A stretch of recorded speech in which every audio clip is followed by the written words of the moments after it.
As you can see the screen, initially just I'll talk a little bit about these are things I wanted to show about the abrasive grid size and its classification. Like you can see, the screen size number in grid size refers to the number of openings per square inch at a given wire mesh size. So if it is 20 wire mesh size, means this is the indicative opening, and the corresponding size is say 841 micrometer. So increasing the mesh size indicates more number of openings per square inch. So the opening size will keep on decreasing with the increase in number of mesh size. Okay, say 100 mesh size is of this much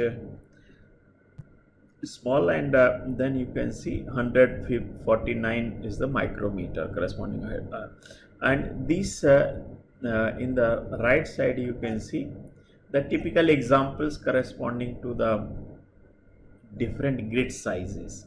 Say human hair corresponds to say mesh size of 170 of about 88 micrometer. So that's why the grid numbers also have been converted into the corresponding millimeter or micrometer sizes, just to have the better idea of how does it affect. You know, if you see the first the abrasive size effect on surface finish, I have already explained. Like if the abrasive size is large, you get the large size groove. If this is the size of the abrasive, so the groove size formed is also large, and that in turn leads to the larger roughness. And if the abrasive size is fine, then you get the say abrasive size is fine, then you get the grooves are also fine size. So finer the abrasive size, the better will be the roughness. Okay, better will be the finish, or lesser will be the roughness. But to understand the MRR, this shows the typical trend, you know, like this. So which is suggesting that with the increase of grid size means the reduction in size of the grains. The reducing the size of grains. Okay, so which means when the grain size is large, too large grain size is also not good from the MRR point of view.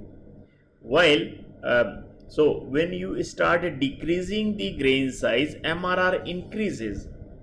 Okay, but after reaching a particular value, MRR starts decreasing. This is interesting to understand. Why? Because when the grain size is very large, like say 800 micrometer, okay, when it is very large, so large grain size under the effect of the grinding forces, shear forces, it fractures, it breaks easily. Okay, so the abrasives will be breaking at a faster rate, they will be getting wear out at a faster rate, and will not be able to remove the material effectively. So large grain size will get fractured because the support is at other end.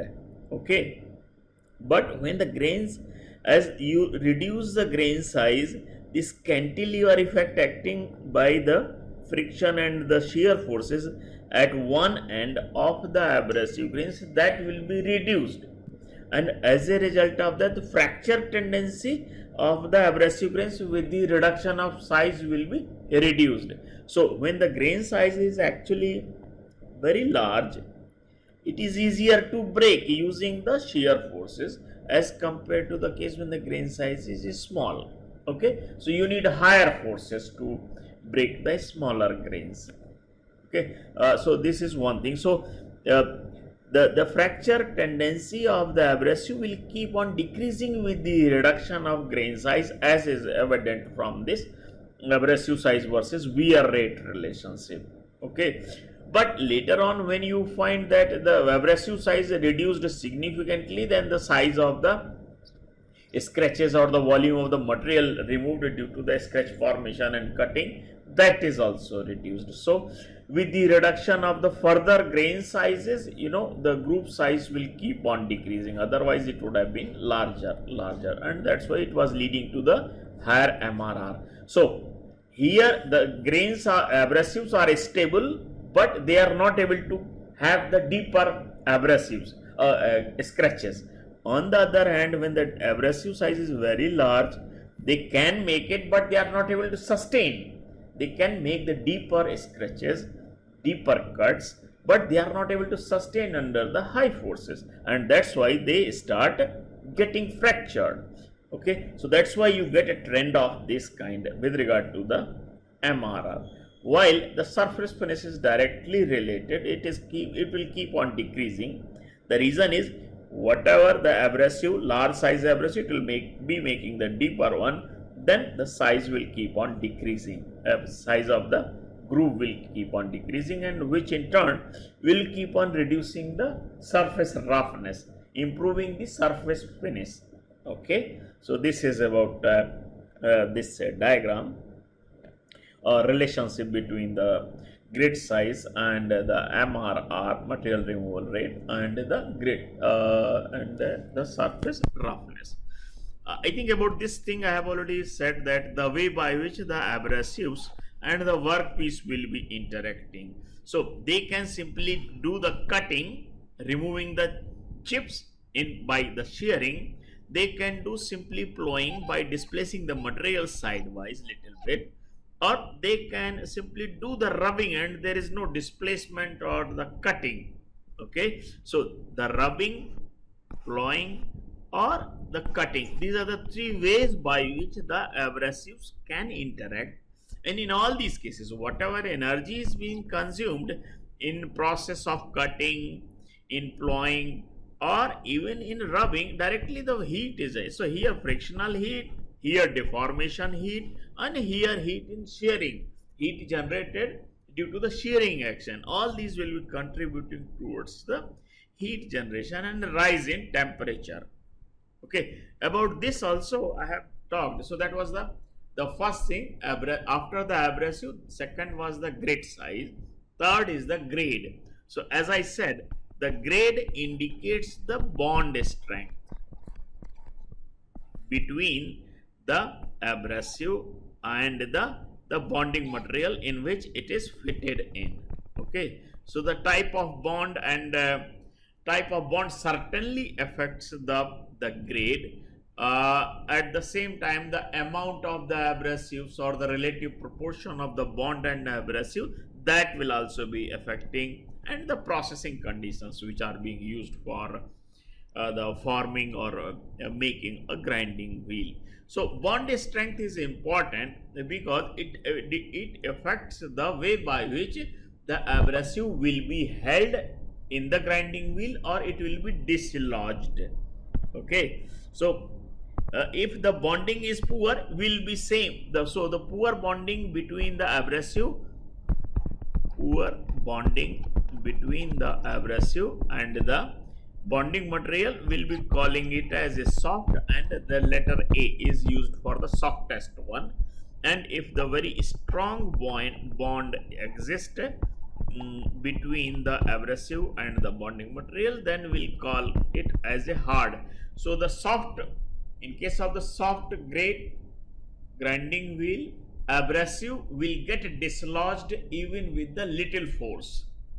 Okay, and in case of the hard grinding wheel, it requires high force to remove, to detach the abrasive from the bonding material. Okay, so what is the implication and where what is used? So the general, there are two effects related with the bond. The one is the grade directly affects the MRR. Okay, and the choice of the grade depends upon the work material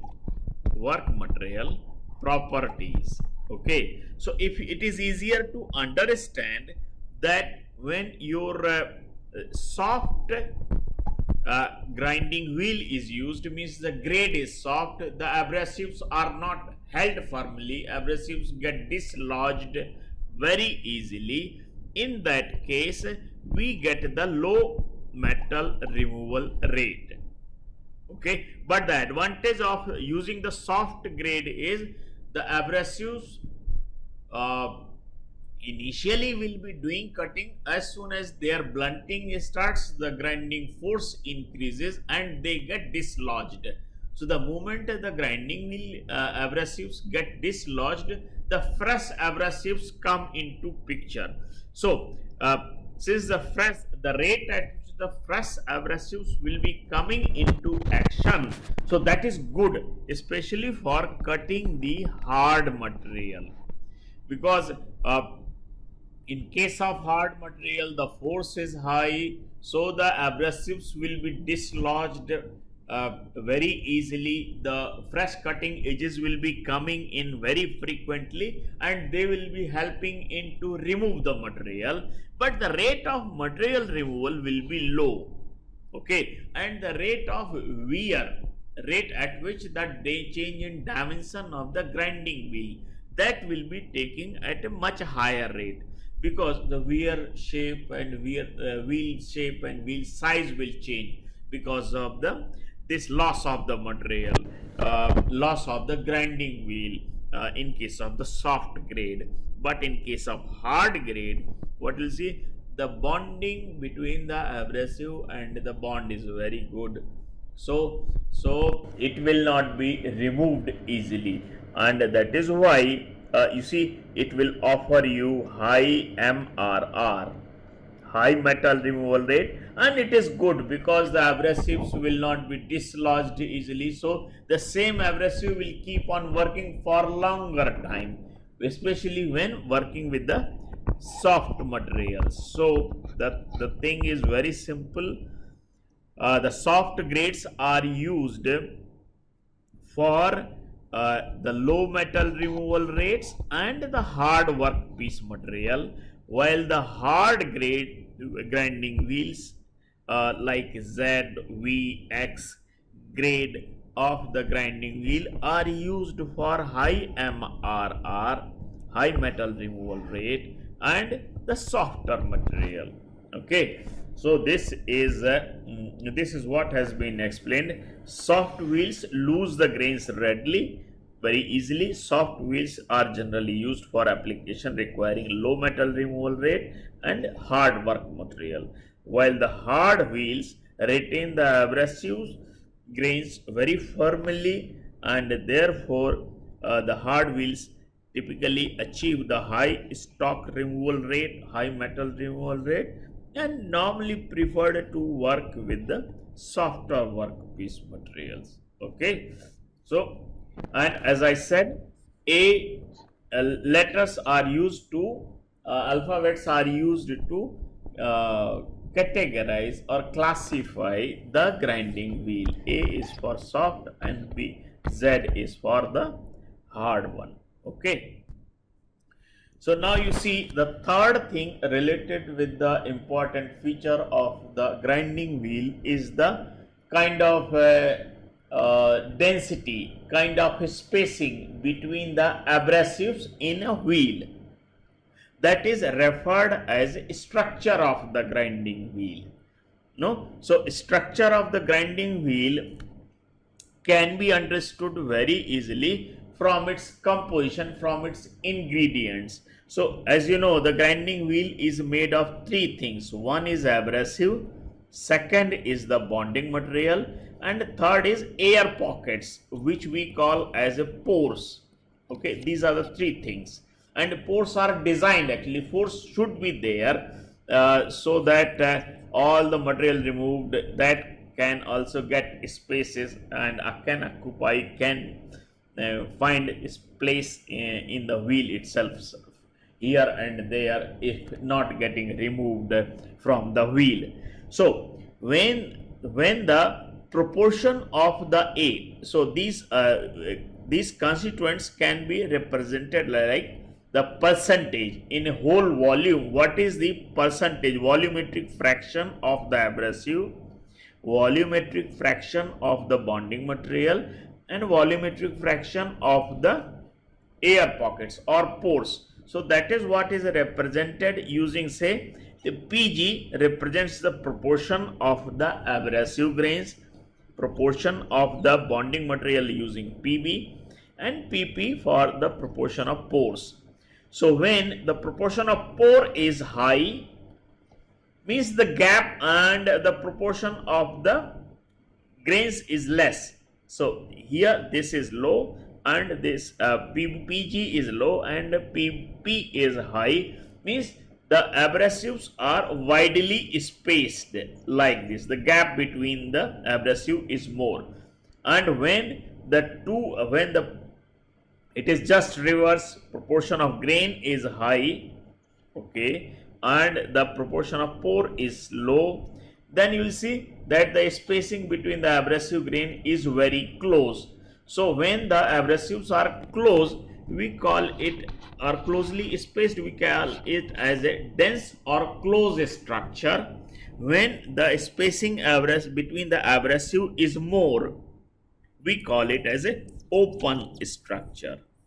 Okay, so open, this is also indicated from the letters like say 1 to 9 kind of thing. I will talk little more in the coming slides and its inference. So what is the role of these open or closed structure? When the spacing is more, so the chips can, whatever material is getting removed from the workpiece, that can find spaces in these pores very easily. So when the spaces between the abrasives is more, you can say they can allow making the deeper cuts. So deeper cuts will allow to have the higher metal removal rate. So open structure grinding wheel is good for high metal removal rate. Okay, and for soft material, soft workpiece material, there only you can make the deeper cuts. On the other hand, when it is dense is used for low MRR, low metal removal rate, because very less material will be removed and these are very closely packed. So there is no need of to have much filling of the material getting removed from the workpiece into these spaces, and it is good for the hard material. Okay, so if you see how this filling of the material getting removed from the workpiece into the spaces is called loading. Okay, so this is the say abrasives filled in bonding material. This is side bonding material. So material after getting removed will get filled in these spaces. So gradually these spaces will be filled in. So once these are filled in, then cutting ability of the abrasive is reduced significantly. This is called loading phenomena. Loading means the chips getting filled in the spaces between, that in turn will be reducing the cutting ability, and that is why after some time you need to just remove all these things which have got filled in, remove the damaged, worn out abrasives using so that its cutting ability can be improved. So that is what is called dressing. Dressing is nothing, it is just a kind of removing all these filled in, worn out, rounded off abrasives, removing all these so that making the fresh cutting edges and all these filled in workpiece material is removed. So if you see here in this diagram, abrasives, here open cavity, these air pockets, and the bonding material. So when these cavities are filled in completely like this, so the material will not be removed by the abrasives very effectively. This is a completely filled in space. So these spaces are more in the open structures and these spaces are less in case of the closed structure. Okay, so partially filled in case is here, and this is the space yet to be filled in. Say just for explanation or example, It has been shown like this. Okay.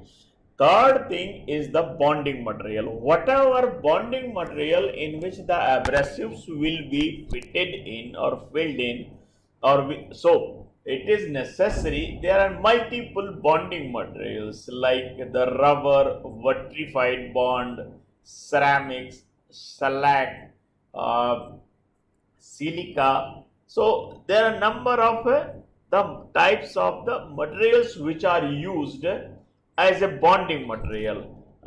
So it is important that whatever the material you use, that should retain the first thing, the retention power of the bonding material to the abrasives, to so that whatever the grinding forces are acting, they are not able to change the shape of the wheel, they are not able to damage the wheel. So the first thing, abrasives are retained by the bonding material firmly, hold the abrasives firmly, one, and should have the capability to withstand against the grinding forces effectively, so that the shape and the structure of the wheel is maintained. Okay. So ability to withstand against the forces, against the temperature, against the cutting fluid, against the heat which is being generated, against the impact forces that will be there during the initial stage of the operations. Bonding material must sustain all these conditions, otherwise it will get fractured. Okay, and once it gets fractured, then abrasives will not be able to do anything, shape will be lost, and you will not be able to get the desired surface finish and shape.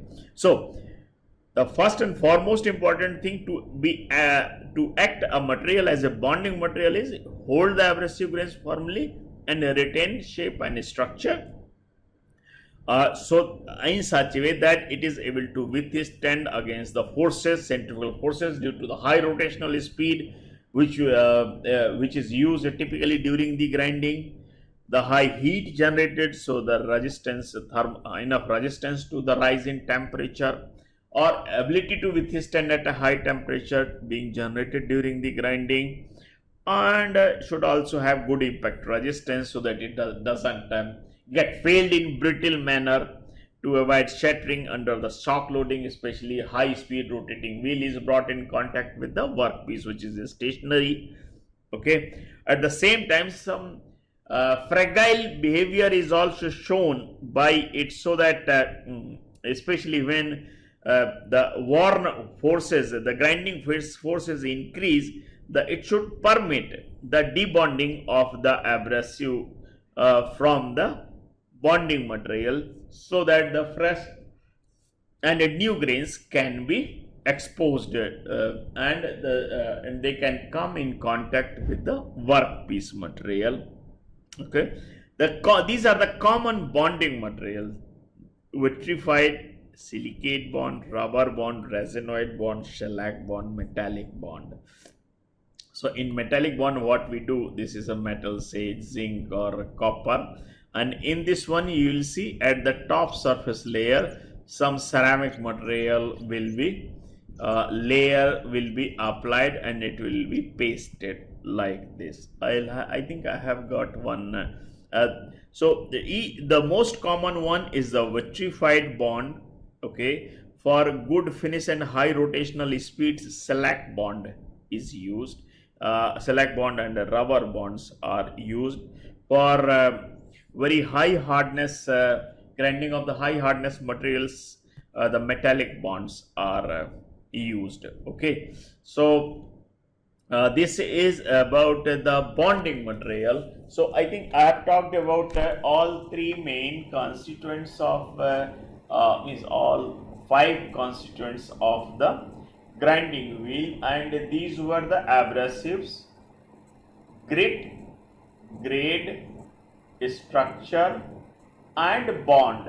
So these are the five main things that determine the grindability or the cutting performance of the grinding wheel, and that is why these are included in specifications of the grinding wheel. So if the grinding wheel specification is to be made, so that just by seeing a set of letters and numbers, one can understand which type of the grinding wheel is this and whether it will suit for a particular application or not. So typically a grinding wheel specification or designation is made using a certain letters and numbers written in a particular sequence only. So like say the typical designation of grinding wheel is indicated. There is some kind of the prefix company letter, like say it may be A or X, anything. Okay, so this is a prefix, and likewise there will be one suffix at the end. At the end it may not be there.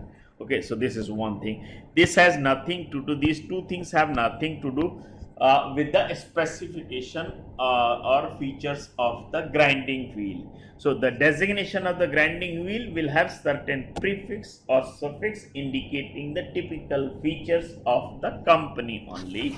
As far as the specification of the grinding wheel is concerned, it will include the certain things. Say the prefix or suffix, like say px and xz as a prefix and suffix. In between, the first one will be the abrasive. There is a particular sequence only. So thereafter there will be a grid size. So this is alphabet. Okay, this is a letter. This is a number. Okay. Then after this we have a grade. So this also alphabet, a letter. Then structure. This is a number. Okay. Then the bonding material, bond. So these things are written in a particular sequence only.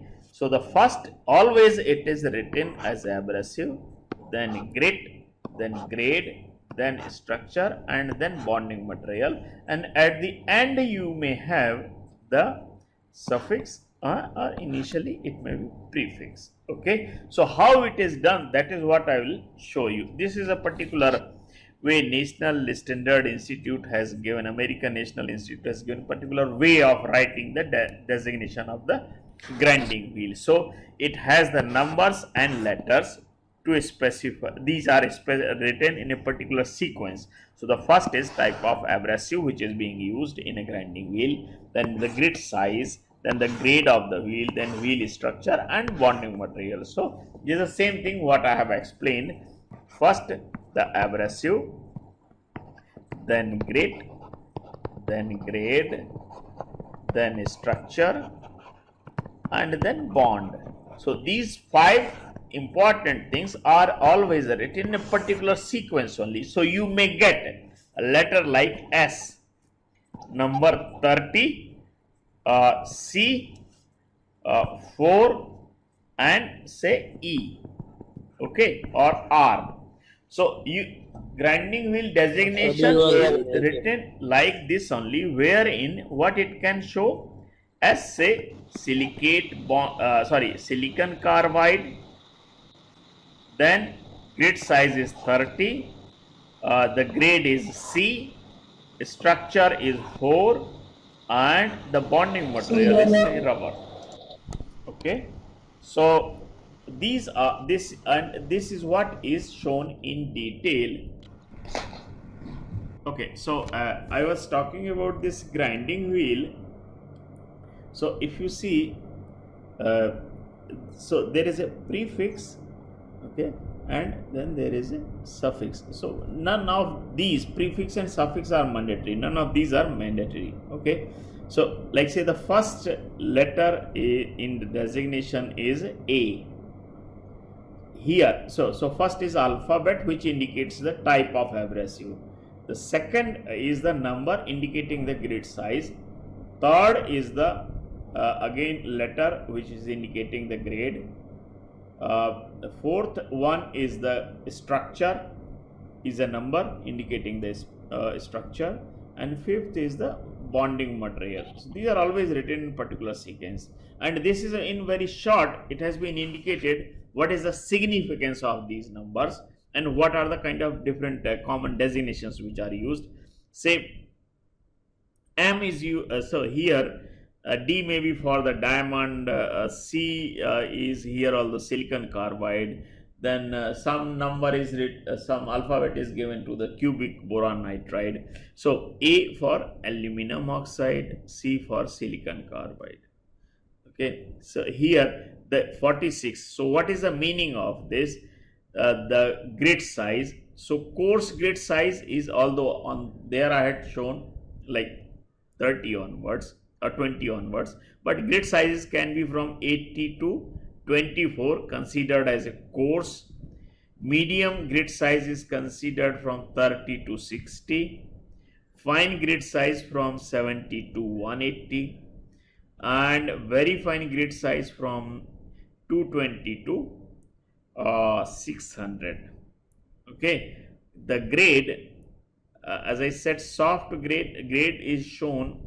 The third one is the grade A to Z, from soft to the hard. M is for medium. Okay, here it is Z. Z is, instead of A, it is Z. So A is soft, M is medium, and Z is hard. Okay, structure is shown in the scale of 1 to 15. 1 is a very dense structure. It is indicating the spacing. It's very close. Indicative, these are the indicative values, and 15 is for very open structure. Okay, then type of the bonding material, different types of the bonding materials indicated using the different types of the alphabets, like say B for resinoid bond, a BF for resinoid reinforced bond, E is for shellac bond, R for rubber bond, rubber reinforced bond, RF, S silicate bond, and V vitrified. The vitrified bond is the most common bond. Okay, this is the most important thing. And regarding the effect, I have already talked, like which type of the material is suited as far as the grinding is concerned. What is the role of the abrasive size or grit size with regard to the MRR, workpiece material, and the surface finish or surface roughness? What is the role of the grinding wheel with regard to the workpiece material and the MRR? And similarly, the surface finish and the workpiece material and MRR, effect of the structure and the bonding material. So this is the designation of the grinding wheel. So next time I will talk about the different types of the what you call grinding operations, the types of the grinding operations. So there are few very common. Let me use whiteboard if possible. So there are few very common things. There are two broad categories. Okay, there are two broad categories. One is called surface grinding. Okay, this is based on the kind of the surface configuration which is being processed. So mostly here you will see the flat surfaces which are being processed. Okay, then the another category is the cylindrical grinding, surface grinding and cylindrical grinding. So this is based on the, like say, the cylindrical shape objects, like it may be cylindrical hole, or it may be the solid rod or the shaft. So those are the typical examples of the cylindrical grinding. Okay, the surface grinding is carried out in in the two primary ways. This is called, so the surface grinding is performed in two ways. One is called where, say, this is the grinding wheel, okay, like this is the grinding wheel. So this surface of the grinding wheel you can term as a face, okay, and the this surface you can term as a periphery, okay. So depending upon the surface of the grinding wheel, because the wheel is in the disc shape, so when the periphery is being used, we call it as a peripheral grinding, okay. When the periphery of the grinding wheel is used, we call it as a peripheral grinding, and when face is used, it is called the face grinding, okay. So depending upon the surface of the grinding wheel being used, again we can categorize the surface grinding as a peripheral grinding or face grinding, okay. The certainly the cylindrical grinding is entirely different in that way, okay. Now for grinding, you need the relative motion between the grinding wheel and the surface, certainly. So that entire surface area of the wheel can be covered, workpiece can be covered with the help of grinding wheel, okay. So here what we do, the few things are very important. Say we are using, say, peripheral grinding, so the rotation of the wheel is important, and this is the surface of the workpiece, okay, surface of the workpiece. So entire surface area of the workpiece is to be covered. So the rotation of the grinding wheel is one, then movement of workpiece through the grinding wheel is another, and the movement of the workpiece or the grinding wheel crosswise is the third. So the wheel rotation is one, and the movement of the workpiece perpendicular to the axis of rotation of grinding wheel is a longitudinal feed, okay, and then crosswise movement or parallel to the axis of the rotating grinding wheel is a cross feed, okay. So the rotation, longitudinal feed, and the cross feed, these are the three types of the movements which are commonly used in surface grinding, okay.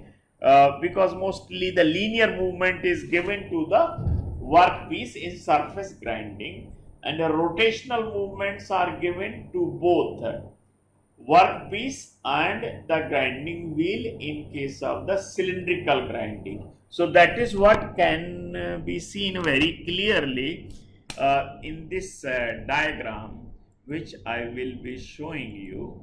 The grinding wheel, this is the grinding wheel, okay. So the face, this is the periphery, and this is the face of the grinding wheel, okay. And if you see here, this is the surface of the grinding wheel, which is a surface of the workpiece which is to be processed, okay. So you have to move the workpiece past or through the grinding wheel which is rotating, okay, so that the entire length of the workpiece can be covered. And to cover the entire width of the workpiece, you need to move the workpiece past a workpiece or grinding wheel, any of the two can be made to move, so that will be giving you the cross feed, okay. So the lengthwise, this you can say longitudinal feed, okay, where movement of the workpiece is perpendicular to the rotating axis. This is the axis of the grinding wheel. So axis of the grinding wheel in peripheral grinding is always like this. Axis is horizontal and periphery of the grinding wheel is used. So this is also example, if you see it in side view, that this is how you will be able to see the grinding wheel, okay. and against the rotating grinding wheel the workpiece is being fed like this. Okay, then perpendicular to this there will be cross movement. So the cross speed one, rotational speed is another, and longitudinal feed, that is the workpiece velocity, that's third, and in feed, that is the depth of cut, that will be given the kind of the downward movement is being given to the workpiece, or upward movement is being given to the downward movement is being given to the grinding wheel, or upward to the workpiece. So that will be deciding the in feed, that is the depth of cut. Okay, so how deep cut will be made, that will determine that will be determined by the in feed. Okay, so here again this is an example of the peripheral grinding. So if you see the movement of the grinding wheel or workpiece parallel to the axis of the grinding wheel, that is the cross feed. Movement of the workpiece perpendicular to the axis of the grinding wheel is the longitudinal feed, and the downward movement will be giving you the in feed. Okay, and certainly there is a need of a rotational movement, so this movement can depend upon like 2000 to 3000 or even more high, means further higher rotational speeds can be used.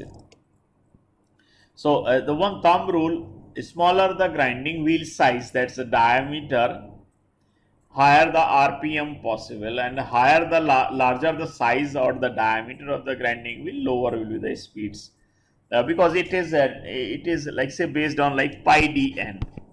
Okay, so larger is the dia, means lower RPM will be fine to realize the desired cutting speed or desired speed. On the other hand, smaller is the dia, you need to work with the higher RPMs. Okay, so this is what I was talking when you are using periphery of the grinding wheel to produce the flat surfaces. Okay, this is called surface grinding. Okay, sorry, this is surface grinding for plane or flat surfaces. And in this case, mostly the peripheral surface grinding can be the face grinding or peripheral grinding, that's fine. So in peripheral grinding, the periphery of the grinding wheel is used. Okay, and the wheel rotation is, axis of the wheel rotation is horizontal in peripheral grinding, like this. Okay, now depending upon the type of workpiece or area to be covered, the relative movement work given to the workpiece can be linear like this. Okay, or it can be rotational, or it can be rotational. So depending upon the configuration or the size of the workpiece, rotational or the linear movements can be given in case of the peripheral grinding. And similarly, in case of the face grinding also, you can see the face of the wheel is used, not the periphery, and axis of the wheel is perpendicular to the surface of the workpiece.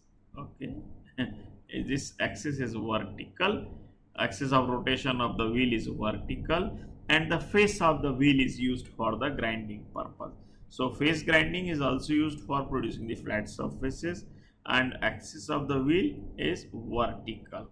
Okay, and like the peripheral grinding, workpiece movement can also be linear or it can be rotational depending upon the size and configuration of the wheel. Okay, so this is about the surface grinding only, which is used for generating the flat surface. And this is just an example of, or like say, how do we understand the cylindrical grinding. In case of the cylindrical grinding, rotational movements are given to both, to wheel as well as workpiece.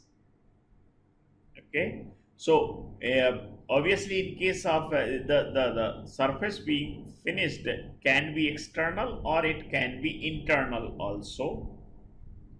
So when external surface is being finished, it is called external cylindrical grinding, otherwise internal cylindrical grinding. So depending upon the surface, location of surface where grinding is being done, external or internal cylindrical grinding.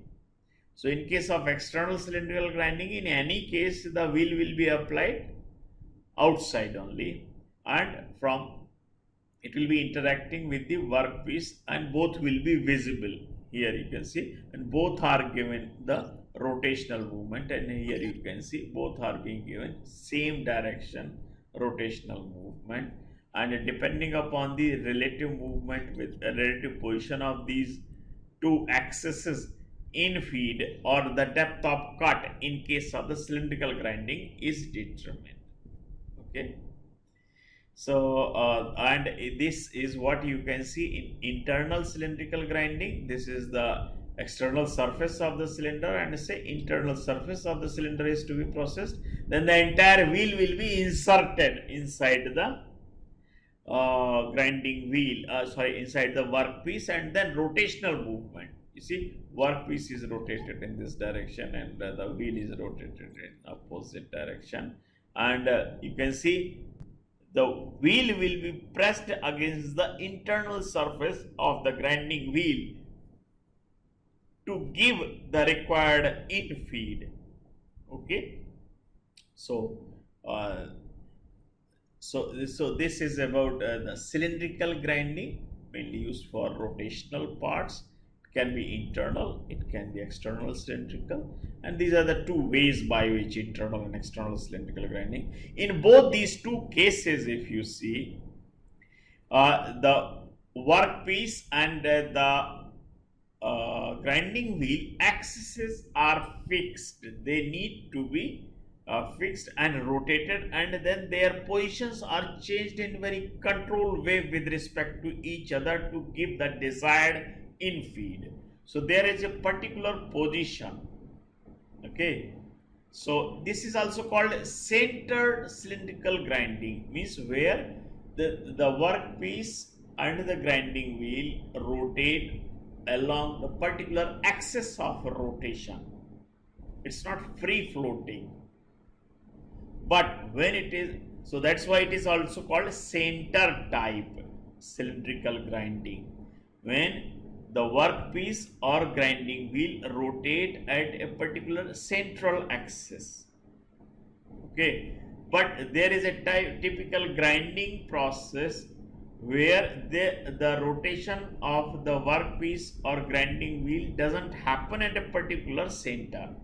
So when the workpiece is, the axis of rotation of workpiece is not fixed during the grinding, but it keeps on floating, then it is called centerless grinding. So in the center type of the grinding, these axes are fixed, and then we in controlled way try to realize the relative movement between the two. But in a centerless grinding, workpiece keeps on floating. So there is no fixed axis. About that, I will talk in the next lecture. I think that's all for